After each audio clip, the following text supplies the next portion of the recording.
For most of us, travel is a shared experience. We navigate dense crowds, wait in lines, and pack ourselves tightly into public spaces. When we picture a high-end vacation, say dropping $10,000 a night on a resort, we usually imagine a simple upgrade in physical amenities. We picture larger private pools, endless room service, and softer beds. But this chart shows what happens when we push the budget to its absolute extremes. Look at how a $10,000 trip compares to a $50,000, $100,000, or even a $250,000 vacation. At these altitudes, the focus shifts away from basic comfort. The goal becomes the complete privatization of the experience. At this scale, the primary investment shifts toward a much more surreal commodity, the total absence of other people. To understand this, we need a baseline. Let's look at a $1 vacation, defined entirely by a total lack of control over the environment. For a single dollar, you get a mattress on wooden planks, questionable walls, and the distinct sound of a feral raccoon scurrying across the roof. That raw, unfiltered exposure to the elements and unpredictable wildlife is the exact opposite of what unlimited money seeks to achieve. When you have next to nothing, you are forced to adapt to whatever the unpredictable world throws at you. When you have a massive budget, you force the world to adapt to you. Take a $50,000 trip to Paris. A small fraction of that goes toward a luxury hotel. The vast majority of the budget is spent securing exclusive access. It buys a single group of people the ability to completely empty out the Eiffel Tower. Instead of waiting for hours, they walk straight past the traditional tourist lines into an empty monument, an experience that feels almost like sneaking in. This tier grants bizarre spatial privileges. You can sit down for a meal at a world-class restaurant located over 187 feet in the air, with the entire space completely to yourself.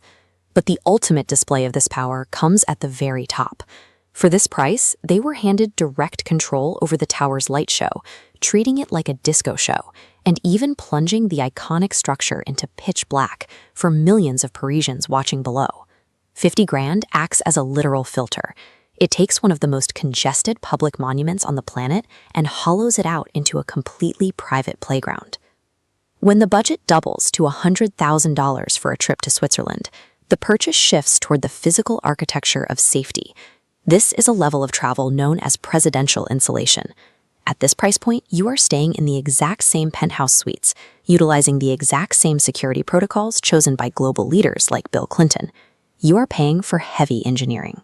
The rooms are outfitted with 2-inch thick bulletproof glass and feature a panic button that instantly locks down the entire building and summons the police. And that insulation follows you directly into the public world. Even a basic trip to get a meal at McDonald's requires a multi-car motorcade, flanked entirely by bodyguards. $100,000 purchases a life fortified against the unpredictable variables of the public sphere. Finally, we reach the apex, a $250,000 vacation in Japan. This is where money buys a completely customized, friction-free reality. At this tier, you monopolize premium human capital. You can rent out an entire floating restaurant just to watch the world's most premium sushi chef prepare a meal exclusively for your table.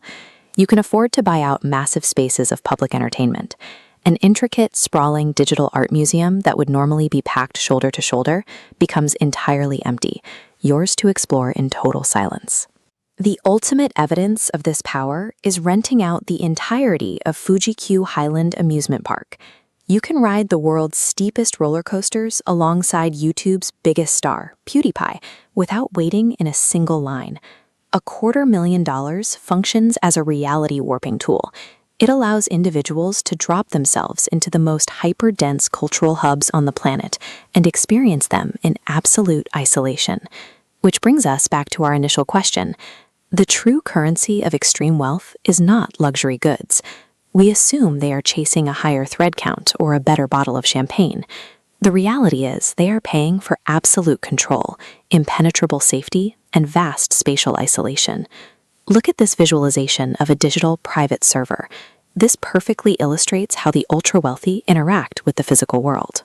They occupy the exact same planet as the rest of us, but they load into a completely empty instance, an environment where they have total admin control over who gets to exist in their space.